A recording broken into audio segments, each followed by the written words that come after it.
I don't step away from CC very often on the channel, but when I do, it's normally because I'm preparing for an event or because it's skirmish season. And skirmish season starts tomorrow. Now, my personal local skirmish is going to be Blitz, so I've picked 3 Blitz decks that I think can help you take down your local skirmish. Now, skirmish is kind of like the wild, wild west in my opinion. It's just whatever your local meta looks like. So I've picked 3 decks that attack the meta in a different way depending on your playstyle and what your local meta looks like. So let's talk about these decks and how you can win a skirmish. Thanks for stopping by, guys. I hope you enjoy the video. The first hero we're going to talk about is Kayo. Now, personally, I love Kayo. I think he is like the epitome of like this aggro-y, mid-rangey style deck. He kind of falls in between like the slower, grindier decks and in between like a real true aggro deck. Because of his no blocks, it can be a little weird sometimes, but I do think that Kayo is a solid pick for skirmish season. You get a fridge of equipment. Apex Bonebreaker allows you to make extra might tokens depending on how you block. Savage Sash is absolutely insane and can enable some really, really powerful turns with 2 or 3 wild rides and then maybe a claw in there. It can be very powerful. Scabskin Leathers is honestly just in there because I like to be able to block with it. We can roll for action points every now and again, but I have a different leg piece in the sideboard that we're going to use specifically for aggro matchups. But Scabskin Leathers is really good in like the slower, grindier matchups where maybe later in the game you don't have as much go again. So you got to roll to try and generate some action points. And then everybody's favorite, Scowling Fleshbag. This card needs no introduction. Blocking 2 and intimidating a card can be upwards of 5 to 8 value on a single piece of equipment. Scowling Fleshbag, when used properly, is absolutely chef's kiss. It's absolutely insane. Taking a look at the deck here before we really move into our sideboard or anything, we're going to start with Red Bearfangs. This card is a 2 for 8 that generates a might token, and if you had a might token from last turn because of Kayo's hero ability, it's a 2-card 9, which is pretty above rate. Considering we're looking for 2-card 6s, a 2-card 9 can be really, really powerful. Its downfall is that it doesn't block, but beggars can't be choosers. Next up is Command and Conquer. This card feels like too good of a generic staple to not be playing this card. It enables an on-hit effect, and it does slow some of our defensive opponents down by not allowing them to block as much as they would want with defense reactions. E-Strike is kind of like a toolboxy card. It doesn't really have a lot of like insane synergy with the KO deck, other than the fact that it is a 6 when you discard it because of KO. But this enables Go Again. You can draw a card to set up an arsenal. You can just come in for extra power. E-Strike is more of like a toolboxy card, and I think it fits really well. Pulping is a card that I think you've seen probably come in and out of decks over the course of history, because if your opponent has a defense reaction in Arsenal, they can stuff the Dominate on this, and they can stuff the Go Again. So you have to be a little careful with this card, but I like Pulping as a way to close out games late, like later on in the game, and I also just think it's a really good Go Again card. So I like having Pulping in the list as well. I'm also playing Runner Runner. I love Runner Runner because this enables you to use agility tokens to keep the agility, like the Go Again, going into a following turn. And we also have added Sea Legs to our deck, and we're going to talk about how Sea Legs works with Runner Runner. You can actually use the Rum token to give Runner Runner Go Again, generate an agility for next turn, and then all of a sudden you just have that train rolling where you're able to keep the pressure up and really put your opponent in awkward situations. Savage Feast is another card that really works well with Go Again. I like this card a lot. It turns on Claw. It's like only 1 resource, which means we can play it for free off of Savage Sash if we want to. But I think this card fits well, and like the agility tokens and the rum tokens work really well at being able to make sure we can go wide with this card. Swing Big, I mean, who's not playing Swing Big in their KO deck? It's a 2-card 8, 2-card 9 with the might token. Also blocks 3. It's an auto include in every KO deck. We're on Red and Yellow Wild Ride. This card is just great Go Again. Again, it does not have a blocking value, which can be kind of awkward sometimes, but just having that Go Again, like the natural, like, you know, there's no like stipulations around it.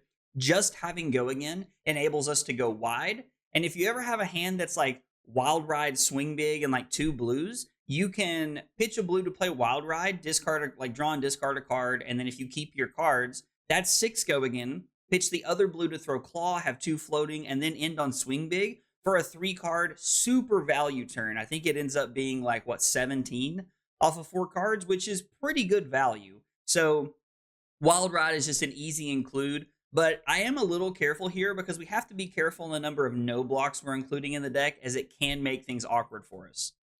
I'm on yellow and blue Agile Windup. This card makes an agility on turn 0. It's also just an attack later in the game. Most of the time, it's creating an agility for us, giving Claw Go Again, or it's a resource card. We don't attack with this card very often until second cycle, but it fits into the curve well, and it turns on Kayo's hero ability, so we like Agile Windup. Beast Within, I think, has been in every Brute deck ever since the beginning of time. It's an auto-include. Discarding it to Blood Rush Bellow, absolutely insane. Love this card. Next up is Blood Rush Bellow. Blood Rush Bellow is a very, very powerful card, and honestly what makes the deck work. Blood Rush Bellow is insane and can give you the ability to kill your opponent in 1 turn if the draws line up right. You could very easily throw 25 or 30 at someone with a Blood Rush Bellow, and in Blitz, that could just end the game before it really ever starts. Sea Legs has been a great addition to the Kayo deck in both CC and in Blitz, in my opinion, from the high seas. Being able to create that Gold Kiss Rum token off of discarding this, which just really fits into like Kayo's whole ability, is really cool. I think this fits very well, and Sea Legs lines up really, really well in the deck. It's just a great block 3. You can also just attack with it if you need to. Like, this is just a 2-card 6. Like, that's the floor of the card, so I think it's fine. Mighty Windup, I have to admit, I'm stuck between playing blue Mighty Windup and playing new Rally the Coast Guard. Rally the Coast Guard is a block 2 that gives you the ability to discard a card and then block for 3 more. So you could discard like a Bear Fangs or a Wild Ride if you had a no block in your hand. But I think blue Mighty Windup lines up really well because on turn 0 or even on our turn, this lets us generate 2 Might tokens, one from discarding it to KO and then the other one from the effect on the card. So I'm kind of torn between those. I leave that up to you, but I do think Mighty Windup just fits into the deck really well. Reckless Swing. I don't think a lot of people have really been playing this recently, and I think a lot of people are on one of it, but in Blitz, the game is so fast a lot of times, I want that reach. I want to be able to put my opponent in a predicament where it's like, do they block with an extra card, or do they go to 2 and then potentially die to Reckless Swing? So I think Reckless Swing is really good. This card fits really well. Also, just having defense reactions against like certain like go tall decks could be really powerful. So Reckless Swing fits into the deck really well. Rounding out the blues down here before we move to our sideboard, we have Run Roughshod. This card's just a 1 for 5 at blue. It works in KO super well. I don't really feel like it needs much of an explanation. Smash Instinct is a blue 3 block that can intimidate later on in the game. Some people like Assault and Battery in this spot. I think that being able to close the game late with a card like Intimidate is very powerful. So I really like having Smash Instinct in the deck instead. And then Wrecker Romp. Until we get the new Rhinar Armory deck, this is the only blue 6 that we have access to play. So this automatically slides into the deck as just a block 3 blue 6 power attack.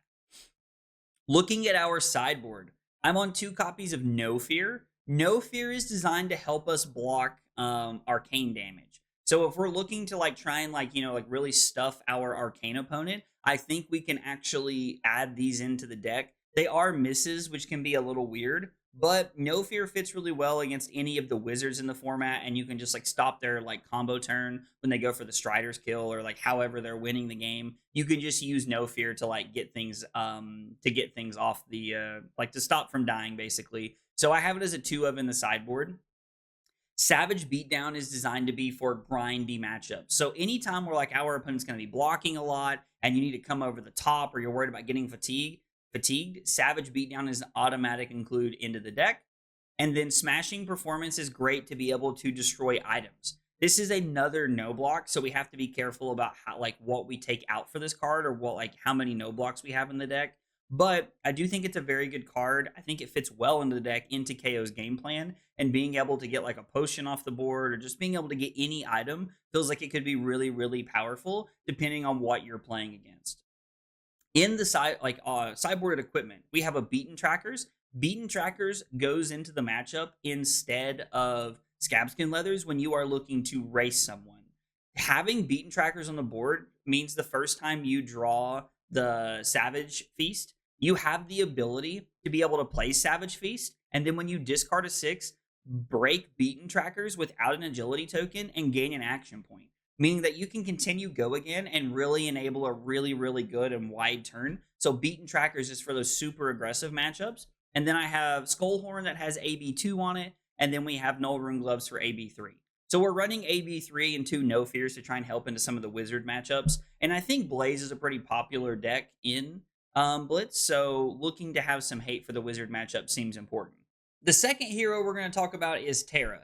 Now, honestly, Terra just has a special place in my heart, and I'm convinced Terra can absolutely terrorize Blitz. But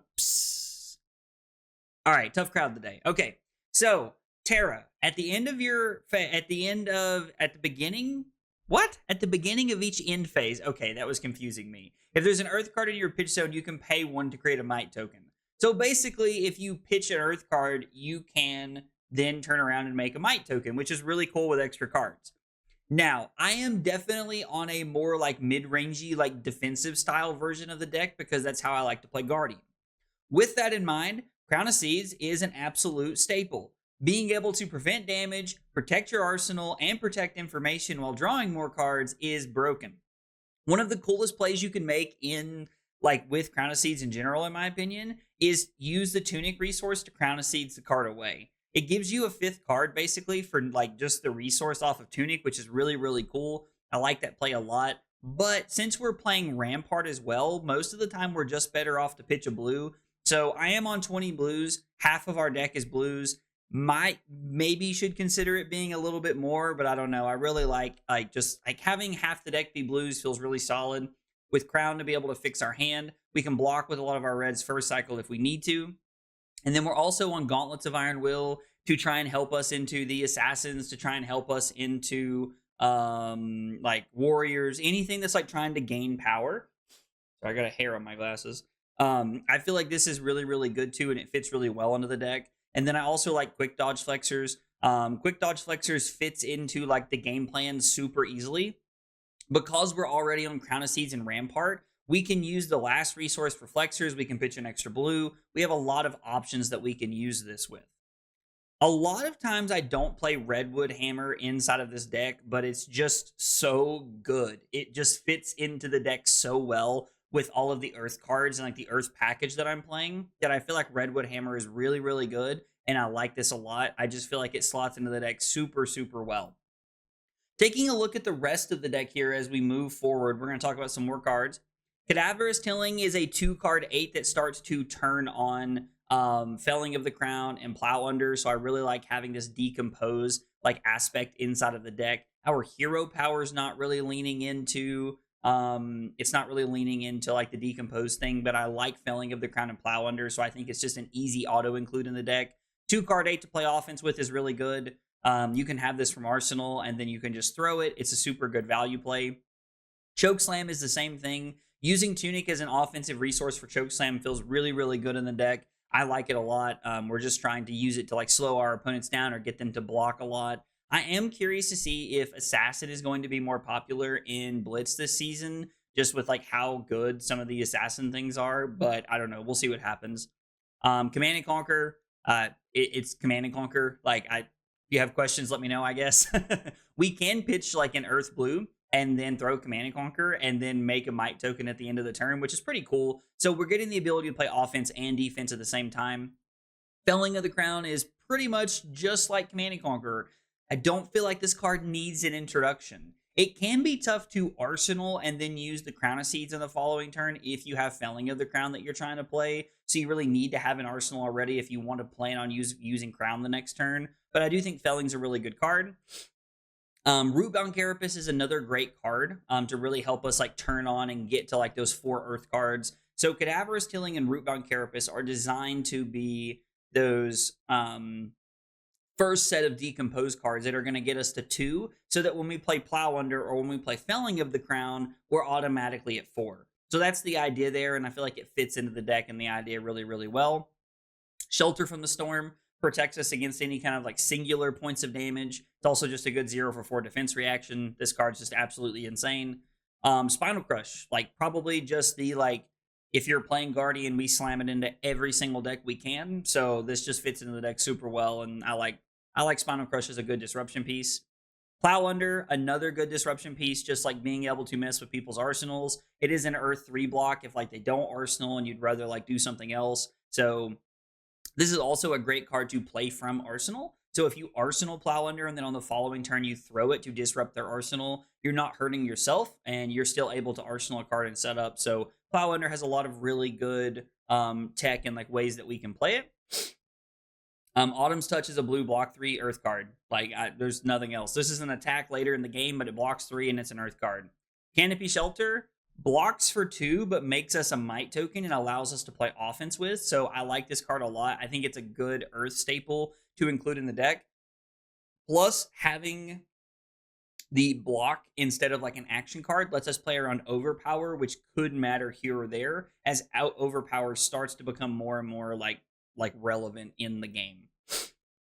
Everbloom and Life is just a Earth 3 block. It lets us gain a life. It lets us keep cards in our deck. I really like Everbloom and Life a lot. I think it just fits really well into the deck, and being able to gain a life to fuel, decompose, or block 3 is a really, really good card to have.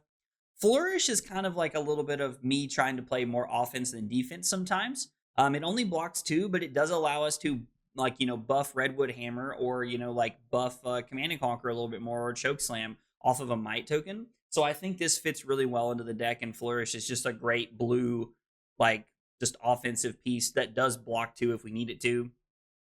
Fruits of the Forest feels like an easy include into the deck. Being able to gain 2 life versus block 2. Sometimes gaining 2 life is relevant and does matter. So I think being able to gain 2 life is very, very important, and this card is a clean fit into our game plan. We are playing a few cards that don't exactly fit into like the normal Earth style thing. We're on Macho Grande. It's a 3 block and 8 dominate closes out games. It's just a Guardian staple. So Tomorrow is a way to recur things back into your deck. So we're able to actually put things back into our deck like a Cadaverous Tilling, or we're able to put like a Felling of the Crown back on the bottom and things like that. Plus playing it from your arsenal lets you draw a card, so it's very good. I like this card a lot. It's a good recursion tool that lets us play the longer game a little bit here. Plus it's a blue Earth card, so it works pretty well. Terra Sunder is just a value-oriented play, trying to throw the hammer for 5 dominate, or being able to throw something else like a Chokeslam with dominate is really, really good. So I just think Terra Sunder fits well into the deck as a good disruption piece. Also blocks 3 if we need it to. Thunderquake is just a 2-card 8. I really like the idea of being able to heave this on turn 0. I know that if we heave it on turn 0, we're not able to then use Crown of Seeds, but throwing a 2-card 8 when your opponent starts at 20 or less is very, very impactful. If you'd like to sub this out for Cranial Crush, then I think that's perfectly fine, to be honest. And then I'm also on Toma Harvest because I think this is a huge upside of a card. I absolutely love Toma Harvest. I think that being able to draw into one of these is really solid. Plus the fact that we're playing Crown of Seeds means if we end up with it in hand, we can Arsenal. It's not the end of the world. We can Arsenal this because of Crown of Seeds. It's very possible that some of the 2-block cards that we're playing, like maybe Flourish or Canopy Shelter, maybe those cards should look more like one of the Sigil of Earth or whatever it's called, the one that makes an embodiment so that you can block a little bit more efficiently. So something to consider, but there's not that many non-attack actions that we're able to get a ton of value off of it as. I've tried to play as many consistent 3 blocks as I could in the deck. When we look to the sideboard, we have tech for other matchups. Oasis Respite, it's great wizard tech. It also works as just another 4-block and can gain you a life into some of the more aggressive decks in the meta. You can pitch a blue to go Crown of Seeds, Rampart, and play Oasis Respite and get the full value out of it, so I like this card a lot. Sink Below is just another great 0 for 4 defense reaction. We're on Shelter and Rootmound Carapace in the main deck because I think those are ones you probably always want to be playing. Unless you're playing against Blaze, maybe. I don't know. But I do think that Sink Below is really good. And then we also have Blue Summer's Fall. I like the idea of being able to go up to 22 blues if we want to. It could be very relevant to have an extra card that decomposes and then also puts auras in the bottom of their owner's deck to like try and clear things out. So I think Summer's Fall fits into the deck really, really well. We are on a Nothos for some of the like other Guardian matchups, or maybe something we need to get more aggressive with.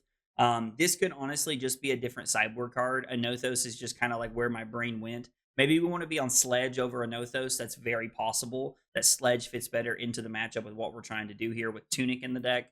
And then we're on Arcane Lantern and Null Rune Gloves as AB2. So right now we're playing AB2 and we're playing Crown of Siege, which means we're essentially playing AB3 and then we're playing Well Grounded as a way to get that extra value. So you're really forcing your wizard opponent to come over the top if they want to kill you. But yeah, I think Terra has a chance to really take down a Blitz Skirmish. You guys probably aren't surprised by this one, but I saved the best for last. Aurora, probably one of my favorite heroes ever created, is really good in Blitz. Now, they've recently done some bans, and when I say recently, I mean this year, on like Channel Lightning Valley, and I think on Flicker Wisp as well. But Aurora has the ability to really utilize Go Again and apply a ton of pressure by playing 0 for 4s.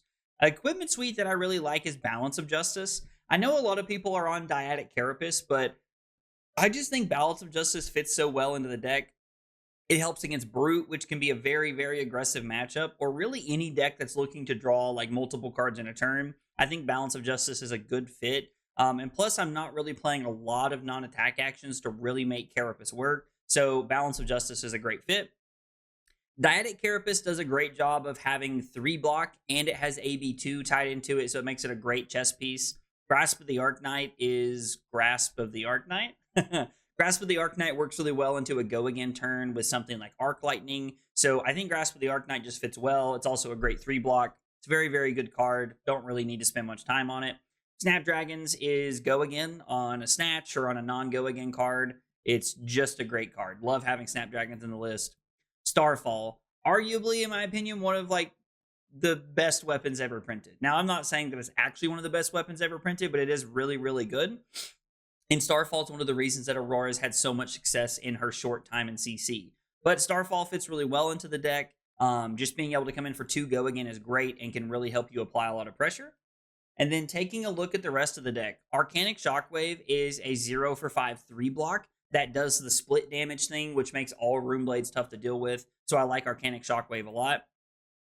Burn Up and Shock is just, again, it's a boom grenade that also has a second half attached to it.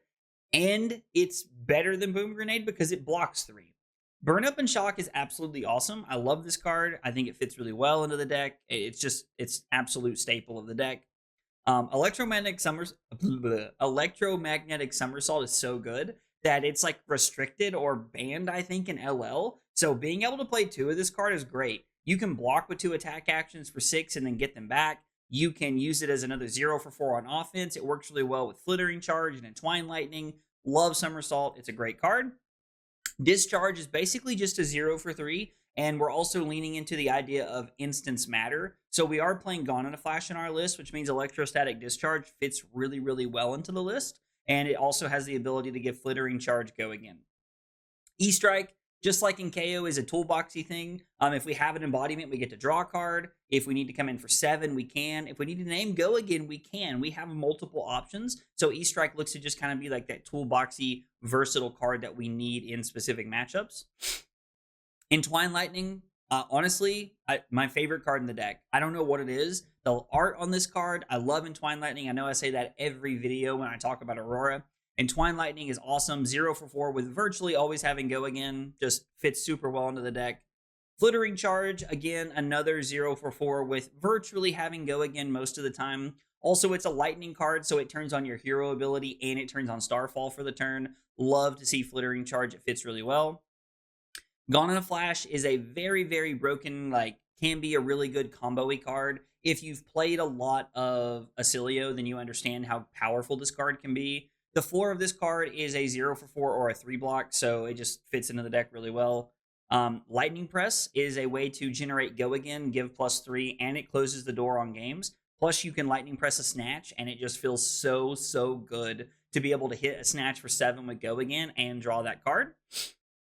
Lightning Surge coming as a 0 for 4 from the arsenal turns on our hero ability, Starfall, and it allows us to set up 5-card hands that can really do some powerful stuff. Ravenous Rabble is a non-conditional go again card. We are on 8 cards in the main deck that do not have red stripes in them, so this is statistically a pretty good card to have in our deck at red, and it fits pretty well into the curve of just being able to go super wide. Second Strike is one that I think people might have some questions about. You could definitely fit the 0 for 3, the non-attack action 0 for 3. I can't remember what it's called right now, but it's a non-attack action that blocks 2, and it gives your next weapon or sizzle. Sizzle's what it's called. It gives your next weapon or like lightning or element attack +3. I like Second Strike because of how fast the meta is. More than likely, you will have dealt damage on a turn, and you will be able to utilize the +1 and go again effect. The more 0 for 4s we can fit into the deck, the more pressure we're going to be able to apply. So I like Second Strike for that reason. Skizzik works super well with Skyward Serenade, which we're going to talk about here in just a minute. It fits into the deck. It's also basically a 0 for 4 that blocks 3. So that's how we view this card, but it pairs well with Skyward Serenade. Snatch is a 0 for 4. It's Snatch. We have Snapdragons. We have the ability to make embodiments a lot of turns. Like, Snatch is Snatch, and it lines up super well. Taking a look at the rest of the cards, we do have access to Static Shock. I love this card. As a 0 for 4 with an on hit and a 3 block, it fits really well into the game plan. You can block with this and Arcanic Shockwave for 6 and then Somersault them both back for insane value here. So Static Shock looks really clean. The Aurora specialization of Arc Lightning. Arc Lightning is a bananas broken card. Giving something go again and dealing 1 arcane damage every time you do something with go again is insane because it does it in the resolution step, and it also enables you to go like Arc Lightning into Snatch go again or E-Strike go again. You have a lot of really cool plays you can make with Arc Lightning, and this card, I love the art on it. Like, it's just so cool. Arc Lightning's great. Skyward Serenade is another great non-attack action in the deck. Being able to search up a Skizzik and give it go again, or even if all the Skizziks are gone, you can give something +1 and make an embodiment of lightning, which means you can come in for 5 go again with Snatch. You can also E-Strike for 6 go again. So you have a lot of versatility with this card, and it fits well even after the Skizziks are gone, but it does work best with Skizziks in the deck. Current Funnel is a blue 3-block attack that can be somersaulted. It also can work into the go again aspect of the deck, where you're able to play a lightning card and then play Current Funnel with go again, give your next thing go again to really try and set up.